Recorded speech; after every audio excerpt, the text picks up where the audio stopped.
Story 1. Am I wrong for wanting a divorce even after my wife has showed more effort into our relationship?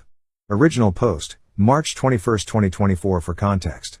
Coming into the new year, I had no idea my wife had been at the bare minimum having an emotional affair with a coworker. On New Year's Eve, before I found out about this, she came home and acted extremely cold toward me and our kids. She was angry. Earlier on that evening, she asked if she could go out to have one drink with a female coworker, whom I knew and trusted. I told her that was cool, but that the kids were staying up for the ball drop, so as long as she could be back to celebrate with them, I was fine with it. Well, she ended up getting off of work at 11:30 and barely had enough time to get home. After the ball drop, she cried and cried. I asked her what was wrong, and she said she got invited to her friend's house to have drinks with them. All three of them women, all married. I had no issue. I said, "Look, I'm not sure what's wrong and why you're crying about this. That's fine. You deserve a girls' night out every once in a while. I don't mind watching the kids. Just go." I put the kids to bed, she left, and then about 3 hours later. So 3 a.m. I tried to contact her. No answer. I wait about 15 minutes. Call her again. No answer. I call her friend who she's supposed to be with. No answer. She then texts me back 5 minutes later and says, "Yeah, I'm still coming home tonight. We're still drinking." Never in our 6 years of marriage had I felt a gut feeling that something else was going on, but that night it all hit me. I went through our phone records and found another number I was unfamiliar with that she had been in contact with all night. Ignoring my calls, texting that number in between, etc. She had also been texting this number for a 3-month period daily. I never suspected that she would be texting another dude while right beside me watching family movies either.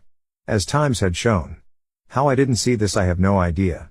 Maybe she had this individual listed as mom in her phone. I don't know. I had never gotten this vibe or feeling our entire marriage. I was blindsided by it. Anyway, I confront her about it through text with the proof like an idiot. She speeds home, deletes everything on her phone. No way of getting the backups restored. No way of ever knowing she did not meet up with this guy. Upon finding this out, I immediately told her I wanted a divorce. It was at this point she began getting violent with me. Talking shit about everything I had been doing to keep us financially stable. The 18-hour work days that kept a roof over our heads. She told me that I needed to leave even though I pay rent and both our kids are asleep. I refused. We slept in separate rooms that night, and the next day she tried to act like nothing even happened. Claiming that she remembered we'd fought but couldn't remember what it was about. So I show her the phone records even though I'm positive she was just trying to pull some crap. She confesses who the individual was and says they flirted a lot but never met up. I told her if that was true she'd have no issues restoring the text messages she deleted, at which point it was confirmed she deleted everything and deleted her last backup. She also saved a backup after they were deleted the night everything went to shit. Since then she's tried hard to convince me they never did anything and never saw each other aside from work. I keep finding bits and pieces of things that don't make sense. Chunks of text deleted from her friends' messages around that time. Pictures on her Google Drive from that night, where she was with who she said she was, deleted from her phone. For what reason? The most damning evidence I have is for a 2-hour period on New Year's Eve. They stopped texting each other. They randomly started texting again at around 3 a.m. when I started calling and got that feeling. My gut tells me she left her friend's place, went to his place and went back. Or, she went straight to his place from our place, then went to her friend's when she found out I was calling them. There are revealing pictures of herself she never sent me also on her Google Drive, taken on Snapchat. She's since given me all her attention. She initiates intimacy tenfold. The texting stopped. She shows me everything on her Snapchat and even downloads her data to show me she's not hitting other people up. I'm seeing the side of her I haven't seen since we were married all those years ago. But I can't help but trust my gut in demanding a divorce. I feel like she's kept things from me. Not knowing for sure is killing me inside. My parents know all of this and keep pressuring me to work it out and not dwell. My brothers are saying fuck that, get a divorce. Am I wrong in getting a divorce? Keep in mind the dates. It's now been over 4 months since this occurred. I'm positive she cut the individual completely out. But I still can't get over the not 100% knowing, and my gut tells me she's still lying. Edit: if some of this is confusing, ask and I will clarify. I will also give context where needed. Also, sorry for the way this was written. I'm aware there is some jumping back and forth, etc. I'm just scatterbrained right now. It's honestly getting to me more now than the night I found out. It just keeps building. I feel stupid. Edit 2. Also, forgot to add this: the individual in question is an employee she manages. As in, she is his direct supervisor. I've heard there are greater legal consequences for this, but I have no idea. For clarification, the individual in question is actually morbidly obese. I'm by no means fit. But I'm not fat either. Went back and looked at the timestamps for the pictures that were deleted of her and her friends that night. On Google Drive, before that 2-hour period of no texting, during, and after there were several pictures taken with verified timestamps on them. As in they cannot be changed on Google Drive. Whether or not she has a friend that's tech savvy and was able to do that within the 10 minutes it took her to get home upon confronting, I don't know. Is this possible? It's also worth adding I come from a family that has thoroughly convinced one of my cousins that she needs to stay in her marriage even when her husband became solely reliant on her, got addicted to coke. Is still addicted to coke and physically abused her. All because by golly no one in this family has ever gotten a divorce, so essentially doing so I would get disowned by my pair, my sister, all my cousins, all my aunts, all uncles. But would still have the support of my 2 brothers. Update 1, currently on morning break at work. Been reading through the comments.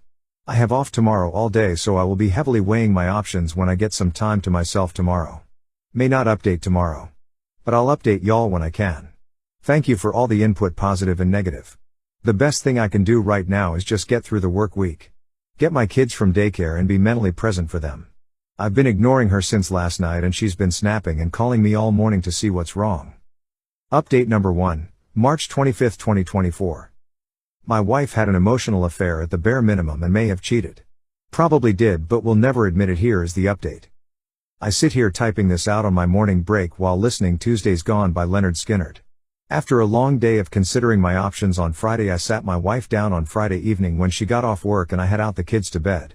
As soon as I brought up that my trust in her was completely gone, she immediately became argumentative and essentially stated I thought we had left this in the past. You never trusted me, did you? I responded with, even if you didn't do anything physical or met up with him outside of work, you'll never let me see those text messages.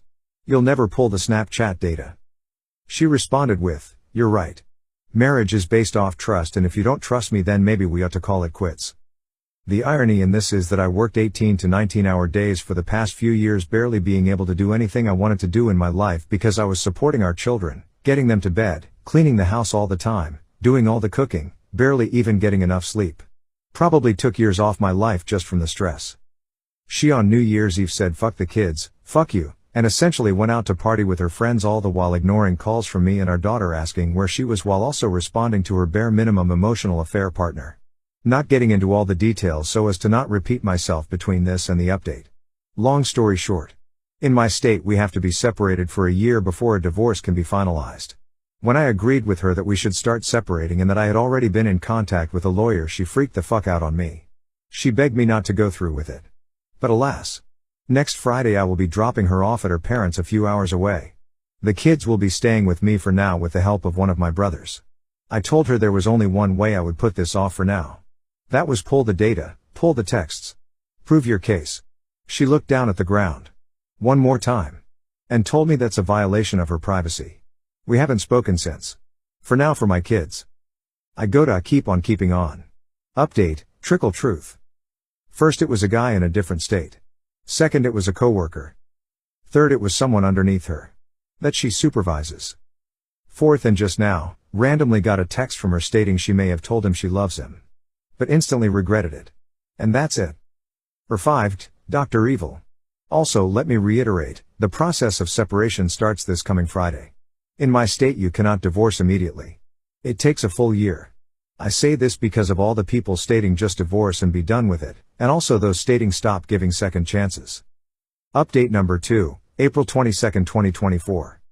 Long story short, I found out my wife had been having an affair on New Year's Eve as Elise sat at home with our children. After ignoring calls from not only me but our daughter asking where she was, I went through our phone records to see that while she ignored our calls, she was accepting calls and texting another number quite frequently. For the record, it was the first time in over 12 years of being together that I'd ever gotten a gut feeling to do so, never checked them prior to that night. Called the friends who she was supposed to be with and they ignored my calls as well.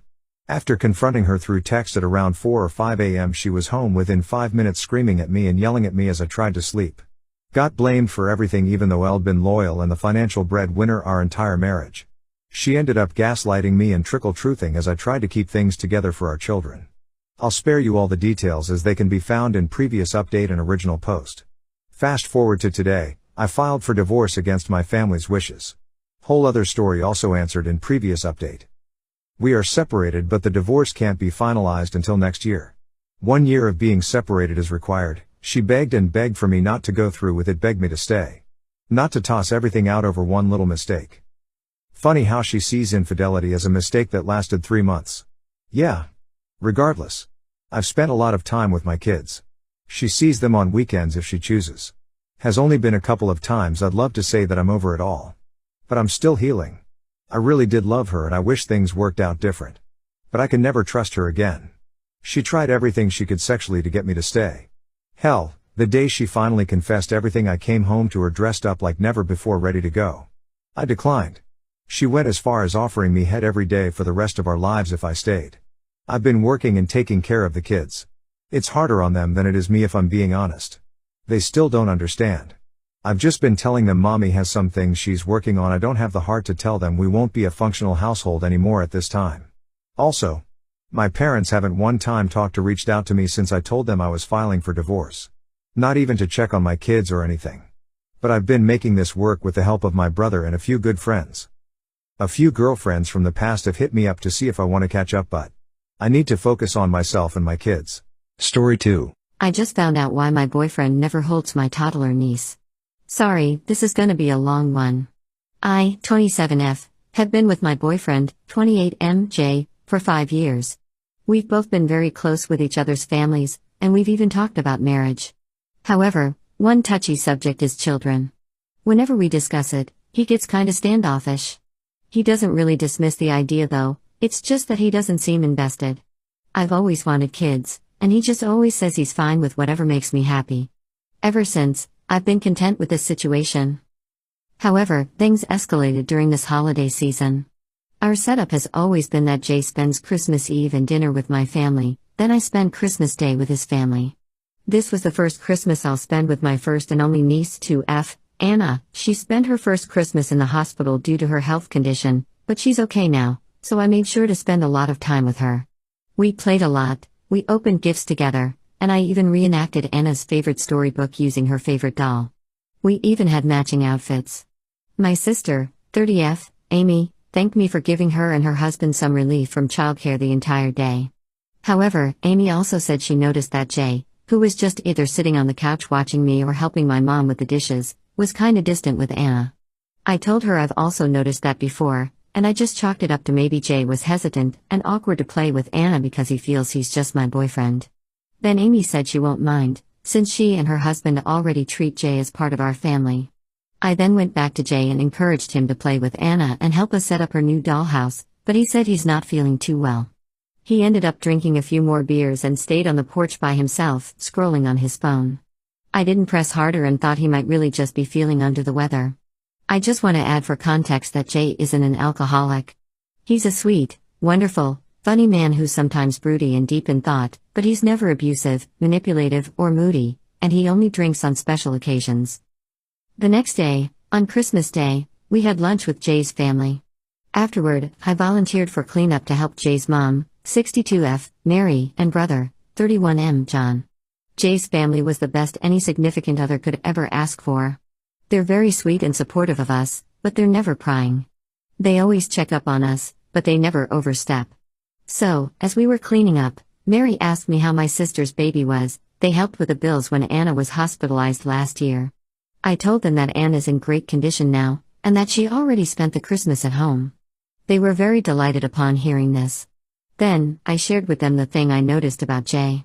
Initially, I thought maybe Mary could just give me advice on how to approach the issue with Jay since he's clearly not the playing with kids kind of guy, but then John casually said something like, "Oh, because of Rosie," then Mary quickly shushed him. Rosie was the daughter of Jay and John's eldest sister, Beth, 35F. I never knew the actual details because everyone was very secretive about it, but all I knew was that Rosie passed away when she was just 3 years old and Beth and her husband moved away afterward. I never met them in person.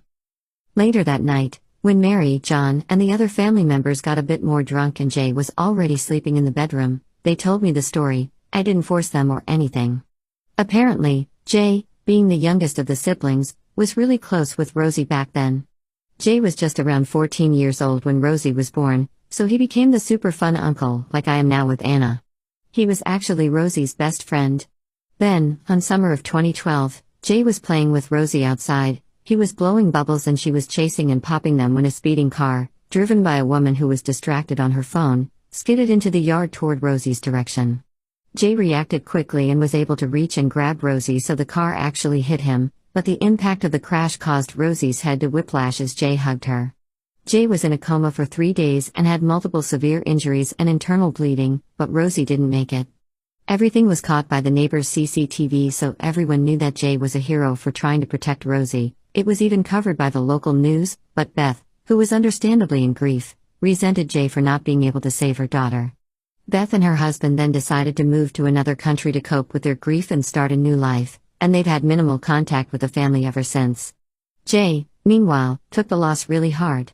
He blamed himself for not being able to save Rosie and not being able to attend her funeral since he was still at the hospital at that time. Mary said that Jay was never the same after that. He never went near kids, and he became a lot colder, quieter, more reserved, and antisocial. He also had anger issues, but it thankfully went away. I haven't had any issues with this. We also live in an area where people don't believe in therapy, so Jay never received professional help.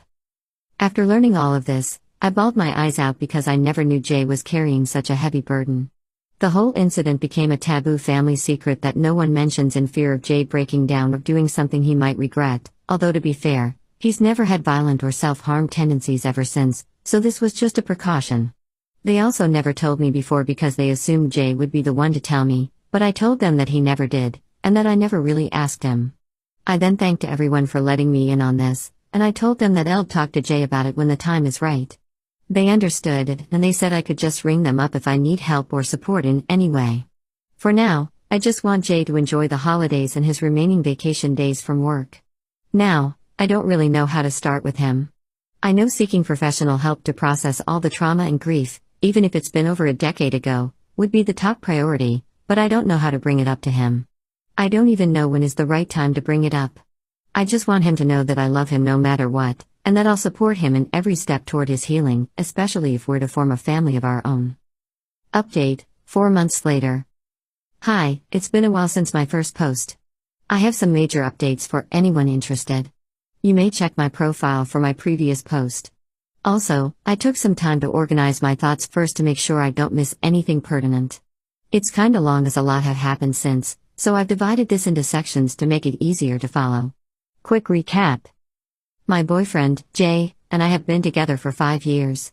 Throughout our relationship, I noticed that he's always distant with kids, including my niece, Anna. During Christmas, Jay's family revealed that it was because of an incident over a decade ago. Turns out, Jay was really close with his toddler niece, Rosie. One day, when they were playing outside, they were hit by a distracted driver. Jay tried to save Rosie. He sustained severe injuries, but Rosie still didn't make it. Beth, Rosie's mom and Jay's sister, acted cold toward Jay after this, then she and her husband moved to another country after a few months. From then on, Jay's personality changed, becoming cold and antisocial, and he never received professional help. All of this has become Jay's family's dirty secret. Part 1, The Confession. Since learning about Rosie and posting here on Reddit, I've been so conflicted about what to do. A lot of you had opposing opinions, and all of them had merit, but knowing Jay and how he'd most likely react, I chose to keep it a secret until I find the perfect time. What I didn't anticipate was that the perfect time would come in the form of a pregnancy scare. Back in January, I had a false positive. Everything happened so quickly within a day. I had a roller coaster of emotions, but bottom line was that I'm not pregnant after all. When Jay got back home that night, I knew I had to tell him everything. I told him I had a pregnancy scare, but he has nothing to worry about since it ended up being negative. At that moment, I saw all the blood drain from his face, and he became so pale that I was worried he was going to faint. I was holding his hand, and he became so sweaty and cold and shaky. He rushed to our refrigerator to get some water, and it was obvious he was spiraling really hard. That was when I told him I knew about Rosie. I came clean because I knew that was what he was panicking about. I assured him that I'm by his side, and he could react however he wanted to. I repeatedly apologized for disrespecting his trust and lying to him for weeks. I also asked him to please not be mad at his family because they meant well when they told me. Throughout all of it, I couldn't really read Jay's expressions. I wasn't sure if he was about to scream out of anger or burst into tears. I told him that we don't have to talk about it any further if he doesn't want to, but I'll be willing to listen and support him whenever he's ready. His only response that time was him asking me if I wanted to break up with him, which confused me. I told him of course not, then we hugged, then he said he needs some time to process everything before we discuss it, which I respected.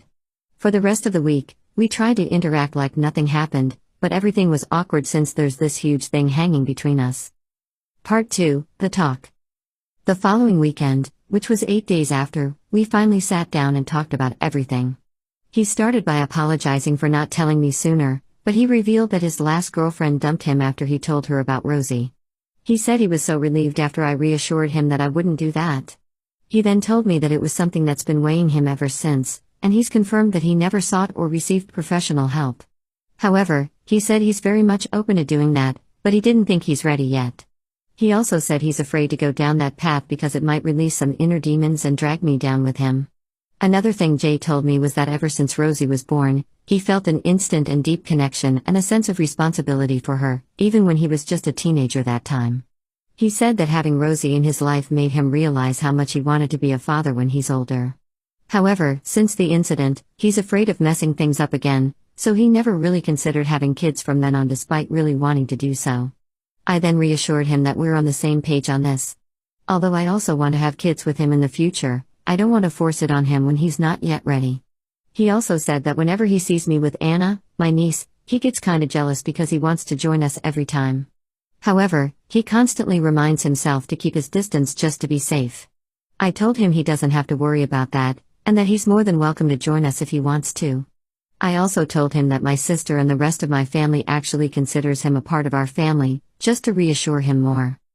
Jay tried to lighten the mood by joking and saying now that I know everything about him and still didn't break up with him, I could finally expect a proposal anytime soon.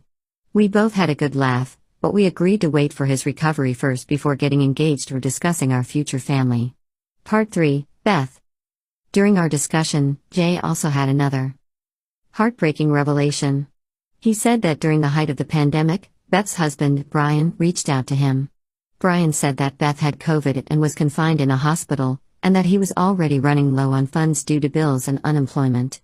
He also said that Beth had been almost catatonic since Rosie's passing. She had been resistant to any outside and professional help, but she was institutionalized for about a year after a self-harming incident. For the past decade, she'd been cold, distant, and withdrawn from society. Apparently, the rest of Jay's family also knew about all this, but again, they just swept it under the rug. To be fair, they had been helping Brian by sending financial aid to support Beth, but their version of the story was that Beth had just gone low contact since they moved. Also, to be very clear, Jay said that Beth never blamed him for what happened to Rosie, although he initially felt that way when he was younger. It was more of their parents interpreting and spinning things a certain way to avoid tarnishing their family's reputation, but when Brian reached out to him directly years ago, he started to understand better. However, he still hasn't processed everything, and he still partly blames himself for the whole thing. Part 4, Our Current Situation. For now, what we're exploring is couples therapy so we can discuss our mutual issues in a safe and pressure-free space, and hopefully, kind of ease him into the world of therapy. We've already found the perfect therapist to help us, and we've now had 6 sessions with her. From what I can tell, Jay seems a lot happier and less burdened. We've also had homeworks from our sessions, and Jay was even the one reminding me to do them. Right now, I'm just hoping that he becomes ready enough to open up about Rosie so he can heal and recover from his trauma. Not for me, but for his mental and emotional well-being. No rush though, all in his own time. Also, Jay has no social media, but I showed him the original Reddit post I made. He spent like 3 hours reading through all the comments. It was the first time I saw him get teary-eyed because he never expected so many people giving him support and saying kind words to him. He was extremely overwhelmed by everyone's kindness, so we're both grateful to all of you for that. We also saw some TikTok and YouTube versions of the story, and you bet Jay browsed through all of them. He's still baffled why the TikTok versions have Minecraft or cooking videos in the background, but I just told him it's a trend, haha. So, there, if you've made it this far into our story, thank you for your time. I have a good feeling that Jay and I are going to be fine. We still have a lot of challenges ahead of us, but here's to hoping for the best. Story 3. Cheater ruins his life by cheating on his ex-wife and gets cheated by his new wife. Karma strikes back hard.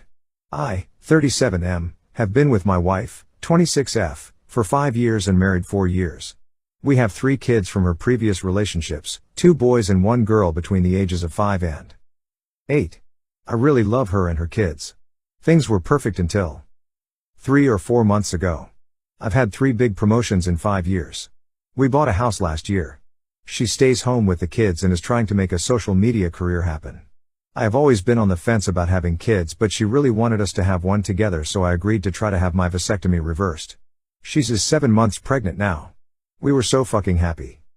My ex-wife, 38F, divorced me in 2019 and moved about 2 hours away a few months into the pandemic. Our divorce was amicable, but once it was finalized, I never heard from her again, even when I would wish her well on birthdays and holidays. I even sent her a graduation gift when I heard that she finished her PhD program. Other people in our social circle, including my parents and sister-in-law who sent her a gift, received handwritten thank you cards. I didn't get so much as a text. My ex-wife is a really kind and thoughtful person, and the woman I knew would at least sent a thank you text if her worst enemy sent her a gift. Even though we broke up, I didn't think she hated me. My best friend, 35M, and I were best friends since college. He's the best person I know, and at least 10 people think he's their best friend, but he said that I was his always. We kind of lost touch during the pandemic. We live 2 hours apart, and he is a lawyer and teaches classes at a university, so he is really busy. I have a really busy career and a new wife and 3 kids. I didn't really realize that the texts between us were fewer, and that the last time he finally replied to me was in late 2021. He also falls off the face of the earth when he gets with a new girl, and then when things cool off, we all hear from him more. We have always been the kind of friends that could go an extended period of time without communicating and then pick up right where we left off. I kept saying that I would eventually call him when things were less busy. My wife and I went to visit the city he and my ex-wife live in last summer for a week, and I tried calling him a couple of times to meet up, but he never answered. I was sad, but just figured he was busy with work or obsessed with a new girlfriend. I have other friends there, so I got to see them.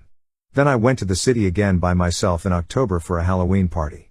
I figured he'd be at this party, and I was psyched that I'd get to see him then. He was there. When I went to say hi and hug him, he looked a little surprised and gave me a weak hug. I told him that I was there during the summer and that I tried calling him so we could hang out. He just said, yeah, I was on my honeymoon that week. Sorry, I didn't get back to you. I was really shocked to hear that he'd gotten married, and a little hurt that my best friend got married without me even knowing he had a serious girlfriend, but still happy for him. Like I said, he was a great guy and girls love him. I spit out a rush of questions, like who is she, where is she, what's her name, what's she like, where'd you meet her, how long have you been together? He paused for a moment and then just bluntly said, it's ex-wife's name. My ex-wife doesn't have a unique name or anything, but it isn't the most common name either, and instantly I knew that it was her. I can't describe how it felt to hear those 2 words come out of his mouth. I felt sick to my stomach and I immediately wanted to die. I have never felt like that before. I just said, what the fuck? He told me that I didn't get to be mad because I broke her heart and they didn't start dating until 2 years after we got divorced, and that I chose to be with some waitress anyway. I drank the rest of the weekend because it was the only way I was able to sleep. I feel betrayed by both of them. My best friend since I was 20 years old married my ex-wife behind my fucking back. I was married to her for 6 years and they were never even friends, and now they are in love with each other. I also found out that he talked shit about my current wife and me behind my back and never liked her. I went back home and I know that I was distant with my wife and the kids because I was just hurting so much. After a couple of weeks, we had a big fight and she called me out on being distant and accused me of cheating. I finally came clean and told her about my ex and my best friend, which she scoffed about and said she'd known about them for a long time now because of social media. I flew into a rage and we fought for hours. She betrayed me by not telling me the entire time she knew. She didn't say anything when I mentioned my best friend not returning my calls or messages. I didn't get to sleep before going to work, and after work I just stayed with my parents for a few days. When I finally went back home, we got into another fight where she accused me of still being in love with my ex and said that I wouldn't care if I wasn't. I called her stupid and said that she wouldn't understand because she doesn't have any friends. I wouldn't care if my ex-wife got married to anyone else if it wasn't my best friend. I don't see what is so hard to understand about that. We made up eventually, but I feel sick to my stomach every day and things aren't the same in our relationship. I love my wife, but I've come to realize it's not the same way I loved my ex-wife. My wife doesn't love me the same way my ex-wife did either. I have started to regret the things that led to our divorce because we were really happy until the moment she left me. I don't even have my best friend to call because he's too busy fucking my ex-wife to care about me anymore. Everything feels empty and like a lie now. A lot of friends agree that they both betrayed me but think I need to move on. Even my dad and brother told me to get over it. My sister-in-law yelled at me and my mom tries to comfort me, but I know she's overhearing about my problems. I have to pretend I'm okay, but I'm not. No one gives a shit about mental health when it comes to men. I brought up couples therapy to my wife, but she said that she thinks we are okay since we worked through things. Guess I have to pretend for the rest of my life now because divorce is not on the table. I need advice on what to do and how to get closure. I am thinking of driving to their city to just show up and force them to talk to me so I can move on. Is that too much to ask? How do I get my wife to see that it is hard to trust her after knowing she kept a big secret from me for a long time? TLDR, the 3 people I love the most outside of my blood family ripped my heart out. My wife knew about my best friend being in a relationship with my ex-wife and didn't tell me. Best friend ghosted me around the time he started dating my ex-wife. Ex-wife is still friendly with my family and mutual friends, but not me. Update, the overwhelming consensus here is that I'm a piece of shit, which is true. The other consensus is that I need therapy. Asked my brother to help me, but neither of us even know where to begin to find a therapist. He said he would ask his wife to help us, and she texted me this morning and said she was only helping because of my brother. I guess that's fair. Update, 2 months later. This is kind of an update to my last post a few months ago, and I'm also hoping for advice on how to best navigate this. I have tried a couple of times to write this update, but I get stressed trying to make it all make sense, so will just dump it all here and hope it comes out okay. I guess I should start by saying that I have a lot more issues than my original post addressed or than I even recognized at the time. Therapy is helping me uncover a lot of it, and it's really uncomfortable on the good days and crushing on the bad days. So many people talk about how they feel so much better after going to therapy, but I feel worse. I'm still going to go though, because for as much as it sucks, it is helping me learn better ways of dealing with things. It is also helping me explain myself to me a little better. Like I am a shitty person, but I wasn't always a shitty person, and I am starting to see where it all went wrong. I feel like understanding that is the only way I can address those things and then become a better person. I did inpatient therapy, then after my release, I see a therapist in her office once a week and meet virtually once a week. I also see a psychiatrist once every 2 weeks and started on some medications. It's weird how I can kind of see them helping parts of my brain but dulling other parts and making my body not feel the best. I try to explain it to the doctor, but he just tells me it is going to take some time for them to fully work and that eventually I will get used to it. My wife had the baby, but while I was away she told me about the possibility of the baby not being mine. I grieved that so much, but I decided it wasn't not much good in dwelling on it too much right now until we knew for sure once she is born. The results came back last week and she isn't mine. We haven't made any decisions right now about our relationship, but are living together for the sake of the kids and her recovery from having the baby. She said that if I didn't want to be with her anymore, she'd go back to her home state with her mom and stepdad. She also mentioned that she knew she wouldn't get alimony or child support because of our state, but I told her I would help her get back home and on her feet if that's what ended up happening. Since I got back home, I have stepped up more and been more active as a dad, which has been really good for me. Being a responsible and present father helps me forget about all of the other stuff in the moment, but it would be a lie for me to say that I don't worry about how much it'll hurt to lose them if we break up, since they are not biologically or legally mine. I also just worry about them a lot and think they deserve to have a safe and stable, happy childhood. I'm really sad that the baby isn't mine. I wanted her to be mine more than anything in the world. But I find it really hard to be angry with my wife, for some reason. I cheated on my first wife with her, so it's kind of karma in a way. And what could I really expect when our relationship started the way that it did? Plus, there's this other part of me that understands that she is a deeply damaged person like me. I don't really want to go into a lot of details, but we both lived through some similar shit happening to us when we were kids that bonded us. Neither of us really dealt with it, but I thought that I was okay because I grew up privileged and she didn't, so I always had more opportunities than she did. I also thought that since I didn't think about it as much, I was okay. She thought about it all the time and she wasn't okay. My ex-wife is an amazing woman and she deserves to be happy. I sent her an email and just kind of poured my heart out about how sorry I am for hurting her. I would rip my heart out to give to her if it helped her heal from the heartbreak I caused her. I said in the email that I didn't expect a reply and that I would never attempt contact with her again after that.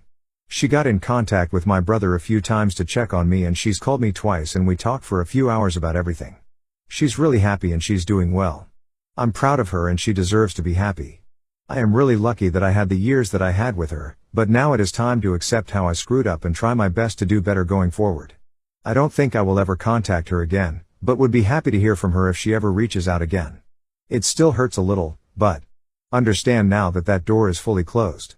The door with my friend is closed too. We haven't spoken and we probably never will, but that's okay. I found out from other friends that he was always in love with my ex-wife and that he was the person who convinced her to move to where they live now after our divorce.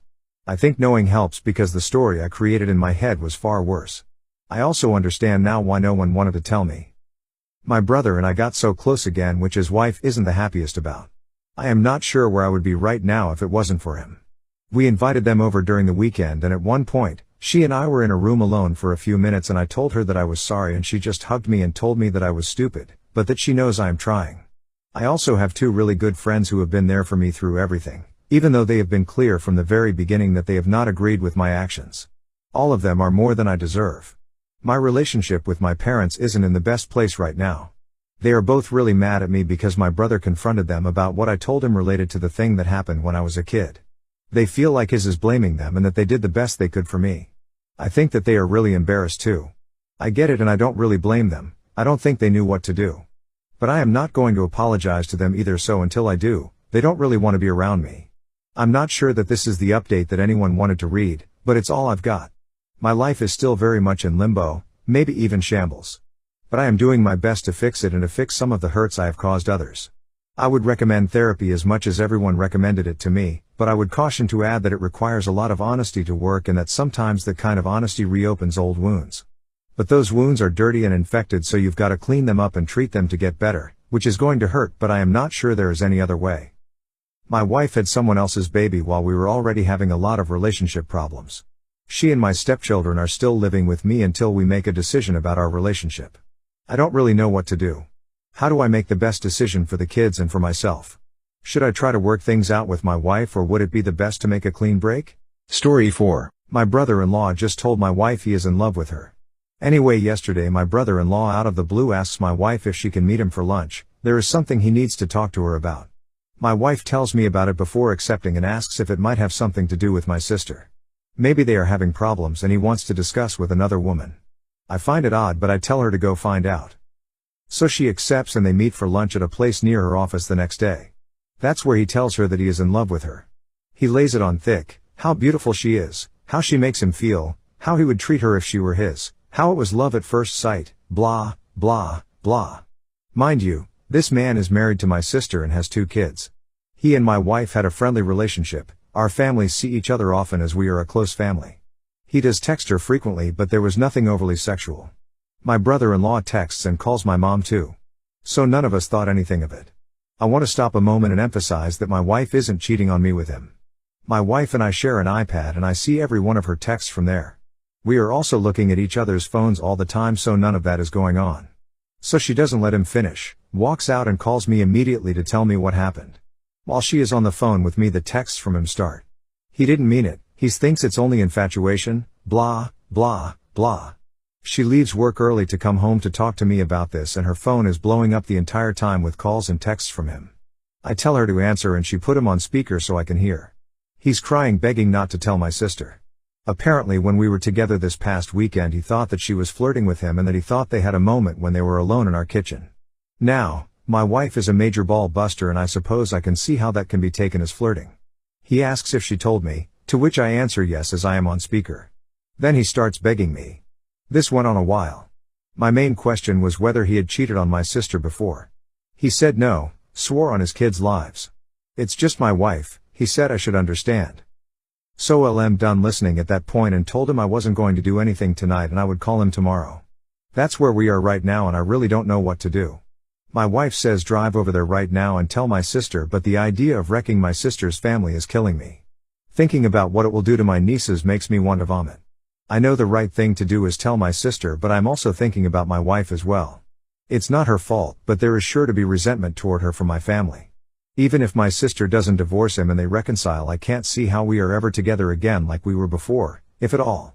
This whole episode can tear my family apart. I don't give a shit about him. He tried to destroy my family, but I do care about everyone else. I don't know what to do. Any advice will help. Update. So everyone that told me last night that I couldn't wait to tell my sister was right. A little after 12 last night I get a call from my sister and says that she has to tell me that my wife tried to begin an affair with her husband. So he tried to pin it on her. I told her that's not the case and I will be right over. So I get on the phone, wake my mother and father, tell them what's going on, wake my younger brother, tell him. My mom and dad head to my sister's to sit with their kids and my brother comes to our house to sit with ours and my wife and I head over. My sister is out in the front porch with my brother-in-law when we get there. He looks beaten, he knows we have texts and voicemail. I really don't know what he was hoping to accomplish. My wife gives my sister her phone, she sees the texts, listens to the voicemails and he starts sobbing before she can say anything. My brother-in-law is a firefighter, a big tough guy, so this is a scene. My sister is pretty tough, she tells him to stop it, pack a bag and go. She can't stand to look at him. There's more begging but she has no patience for it. So my sister walks off to talk with my wife. I see them hugging, so at least I feel like they are okay. They have actually been friends since college, I met my wife through my sister. So they are tight. The thought of this wrecking her friendship had been weighing on me. This leaves me with my brother-in-law. He's broken, so I feel more sympathy than anger. He says he's sorry, he just couldn't help it. It's not hard to fall in love with my wife, so I get it, but damn man. He eventually picks himself up and leaves. So we are there all night. My sister starts asking my wife why her husband would think any of this would work out. He had to have some reason to believe that she felt the same way. My sister says they hadn't been having problems. Everything was as it had always been. My wife is crying at this point and says there's nothing you haven't seen. She gives my sister her phone again and they read every text ever sent over the past 2 years, nothing there. My wife was just herself. She has a playful personality and so does my brother-in-law, so they tease each other. She does the same to my mom and younger brother as well.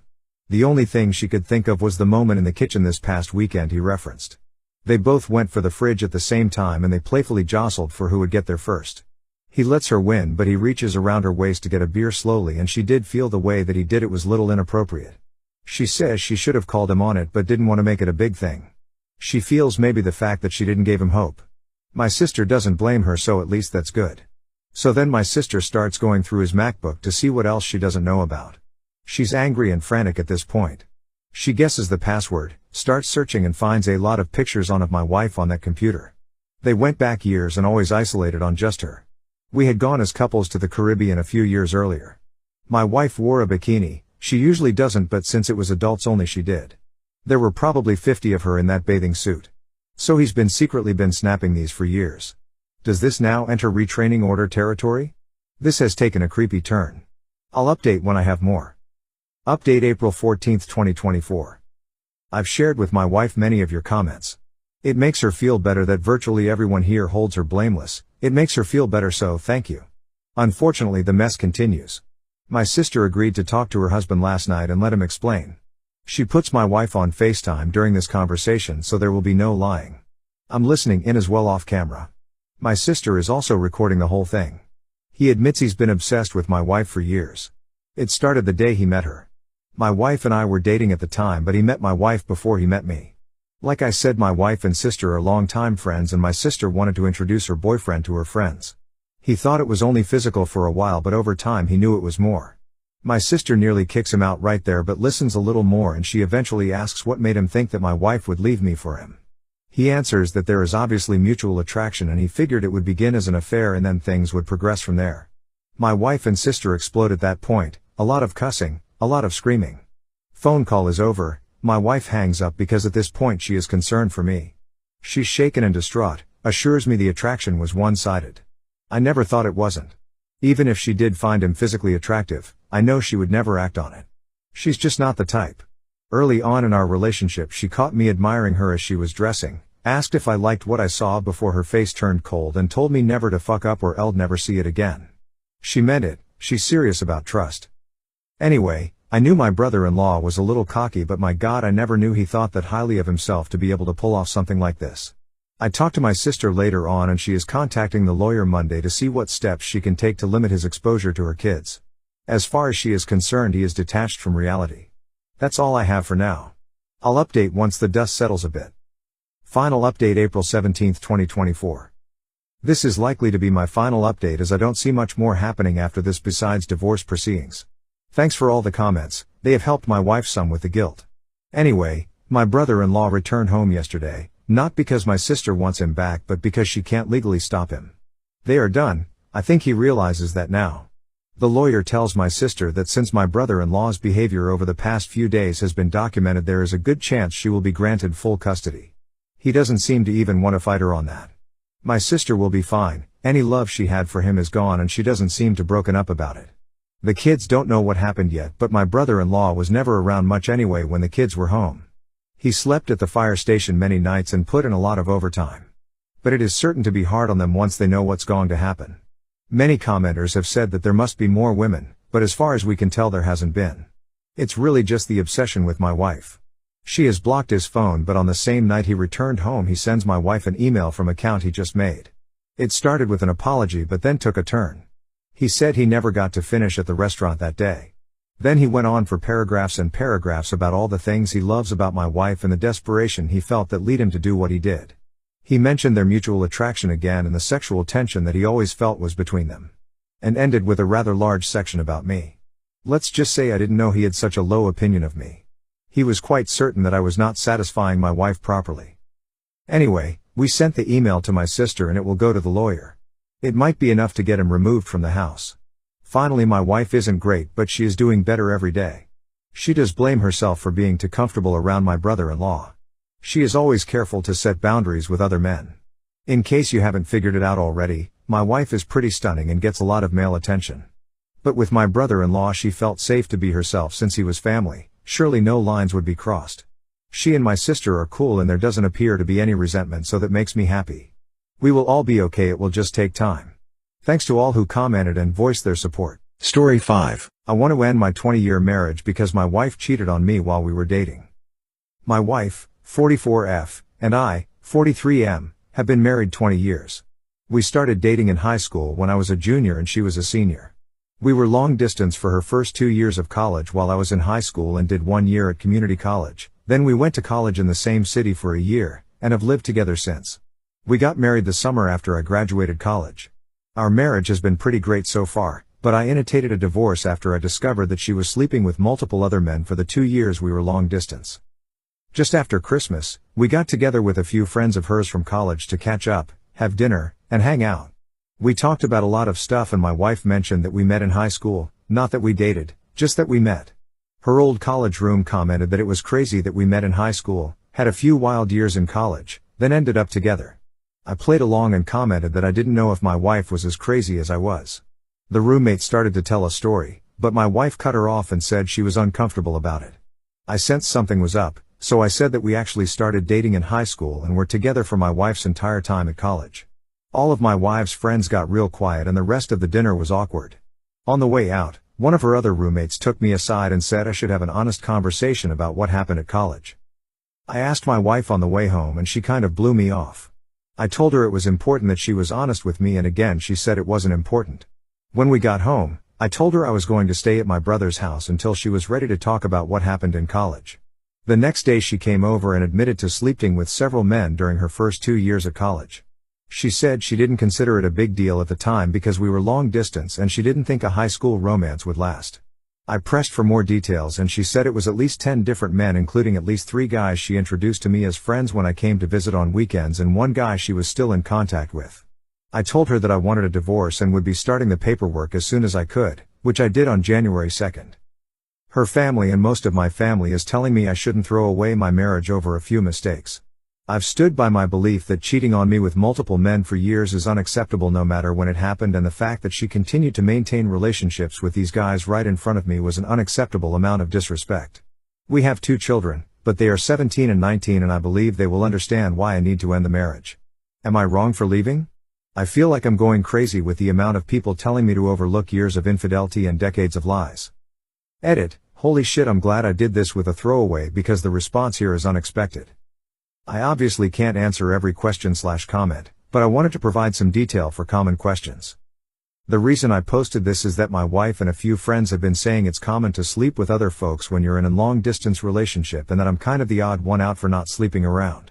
I felt like I was being gaslit, but I wanted an outside perspective. We live in a state with a waiting period to finalize a divorce, so I felt it was a reasonable idea to get some insight before things are finalized. After these comments, I see a handful of folks saying it's normal to sleep around during a long-distance relationship, but it seems to be a significant minority. We saw each other a couple of weekends a month during the 2-year college period. I lived about 3 hours away from her college, so it was long distance but not like cross country. This was not a situation where we went months without seeing each other. The 3 guys I met while she was in college were meetups that happened during parties. The subject of me being a boyfriend didn't really come up, so I honestly don't know if these guys knew anything. The one guy we're still in contact with married a mutual friend from college. This is not some guy she secretly messages on the side, it's somebody we've talked to regularly for years. I've talked to him a few times since I've learned about my wife. He said he didn't know we were dating at the time and has since blocked my wife on social media. Some folks have asked how the roommates didn't realize at our wedding that the timelines didn't work out. The main reason is that my wife and I had a very small ceremony with just close family in Texas, then went back to the East Coast to have a big party with friends. The typical reception/sharing details about how we met stuff didn't really happen, so her roommates didn't realize we started dating before college. It sounds like they thought we only dated for the year we were both in the same city, then moved in together. I was open to therapy or some kind of attempt to save the marriage, but her insistence that this whole thing is common and I'm the one who's out of line is just too much for me. The only time she showed any remorse or even offered to reconcile is when I started filing paperwork. In the last week she's gone back to saying she's right and I'm overreacting. This is also why I'm feeling like I'm being gaslit. It seems obvious that this is a major issue, but I've got my wife and others telling me it's normal and I'm overreacting. I'm not getting a paternity test unless my kids want to get one. I don't have any doubts that they are biologically mine, and no test will make them not my kids. I love them more than anything in the world and my wife's infidelity won't change that even if one or both of them is not biologically mine. They've been my kids for 19 years and they will be my kids until I stop breathing. Final edit. Hey all, I've been reading a bunch of the responses, but things are getting crazy and increasingly unhinged, so I probably won't be checking in more. Here are a few more answers to common questions I've seen. We were definitely exclusively dating at the time. First, dating culture was a lot different 20-ish years ago and exclusive was kind of the default for most people. Second, we had a long and difficult discussion before she left for college about continuing the relationship long distance. She specifically wanted to stay together and even joked about her dad coming after me if I started sleeping around with girls at my school. Finally, at my senior prom, she was not able to attend and was very upset when I proposed going with a platonic female friend of mine. As a result, I ended up skipping my prom and hanging out with her instead. While we never said the word exclusive, I think the above reasons, combined with the general relationship before she left, are enough to assume exclusivity. Based on some comments here, I followed up with the friend that said I should have an honest conversation. She told me that 10 guys would be on the low end and that her biggest concern was that there was apparently at least one pregnancy scare that I didn't know about. I honestly don't think that really changes much. It's less about the number for me and more about the fact that she seems incapable of recognizing why this was wrong or why I feel betrayed. Thank you all for the helpful responses, even those that disagree with me. I will still be open to therapy if she's willing, but I honestly feel like it would be more about us being successful co-parents and finding closure than saving our marriage. Edit. On if the wife is willing to work to repair the marriage. Greater than it would change a lot if I felt that she wanted to fix this. Throughout our conversation about it, she repeatedly dismissed my feelings and told me I was overreacting to totally normal behavior. She didn't show any regret or consideration for how it hurt me until she realized I was serious about divorce, then she got defensive and angry. She didn't offer to fix things in any way until I started the paperwork and notified her that I had a lawyer. Greater than I think we can navigate being parents. Our kids are older and I've been putting away money for college/post-high school for a long time, so a lot of the custody and monetary issues that come up shouldn't be a big problem. We're also both financially stable and make good money. On the timing of everything. Greater than I've hired a lawyer, he drafted an intent to separate, and sent her a copy certified mail. As far as I know, that's not any legal divorce paper with the state, but rather a part of the process to ensure that she has an opportunity to hire her own lawyer if she wants to contest it. Greater than actually going through the divorce will likely take months. Greater than I'm not really moved out. I've been crashing at my brother's place while I make arrangements for a more permanent living scenario. Greater than as far as timing goes, the dinner happened on the 26th. I went to my brother's house that night to cool off and give her a chance to think about things. We talked several times over the course of 4 to 5 days and she made it clear that she didn't believe she did anything wrong. If there was any kind of remorse/regret/basic consideration of my feelings on her part, I probably would have waited. However, she didn't, so I found a divorce lawyer and he had boilerplate intent to separate agreements that we filled out and sent over the same day. Greater than even now, we're obviously not legally divorced and I don't even know if there is a legal concept of separation in my state, but I've made it clear this is happening and started the process. Update. I wanted to provide some updates here as my original post got a lot of traction. My wife and I are seeing a couples counselor and have been to 3 sessions now. Based on what my original post outlined, and what we've talked about in counseling, I'm still moving forward with the divorce. I believe that counseling was the right move, and I appreciate folks for recommending it. I don't think it's going to save our marriage, but it has helped me communicate my feelings, helped my wife understand where I'm coming from, and most importantly helped us be in a position to work together as co-parents. First, let's talk about the things I learned about the situation in college. After talking to my wife in sessions and texting with 2 of her roommates, it's clear that her roommates knew something was up in college. They said though the situation was weird and likely involved cheating. My wife had told them that we both had some wild times in college and worked it out before we got married, so they never really brought it up. The roommate who pulled me aside recently was uncomfortable with the fact that my wife clearly didn't talk it through with me, and wanted me to know. As far as being introduced to guys she slept with, apparently that was not intended. For one of the guys, he ended up dating and then marrying one of our mutual friends from college. This is the guy she was in contact with. In the other situations, she initially blamed me in the counseling session, but has now agreed it was bad. When I went to visit her, she planned to hang out in the room or just hang out together alone, but I wanted to go to a few parties because in HS and community college, I didn't really have parties to go to. She didn't expect me to meet the guys, but they were at the parties and she felt she didn't really have a choice. I still think this is kind of shitty, but it's not as bad as her intentionally parading me in front of the guys. Most of our discussion in therapy has been talking about why I think it's a big deal and she doesn't. She initially said that none of these guys were in relationships with her and it was mostly one-night stands or FWB. Since she didn't view them as romantic relationships, she didn't see the big deal, her words not mine. My opinion is that we never said that was okay and she actively prevented me from doing the same. After digging into this across 2 sessions, and my wife talking to some friends, she now agrees that it was a breach of our trust/relationship. This is the shared understanding that has helped us talk about this situation more honestly and helped us get from arguing to talking, which is why I'm optimistic about co-parenting. Now, here's why I'm 100% set on divorce. 2 things came up that make me want to leave the marriage. First, about 10 years ago we went through a really rough patch and had a dead bedroom for about 2 years. She had expressed that our sex life was becoming boring, so I tried to spice things up, nothing crazy, just roleplay and like Spencer's gift-level sex toys.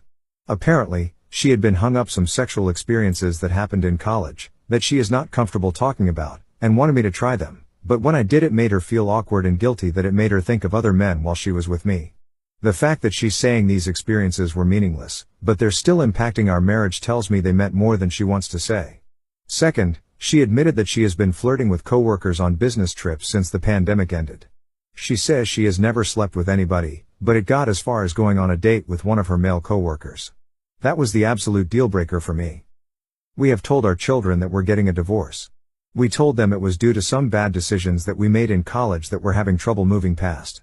My 19-year-old, who is in college, asked me if I cheated on my wife while she was away at college. My wife got a little shaken up, but admitted to the kids that she's the one who cheated. We have agreed to not share any additional details with the kids. I reinforced that both us will be there for the kids and that we are in therapy to help make sure we handle this in the best way for the family. I also told the kids that if they wanted to talk to either of us or a therapist about it, that I would fully support it. We've started talking to a mediator about how to proceed with the divorce, and unless things change, we should be able to have an amicable divorce.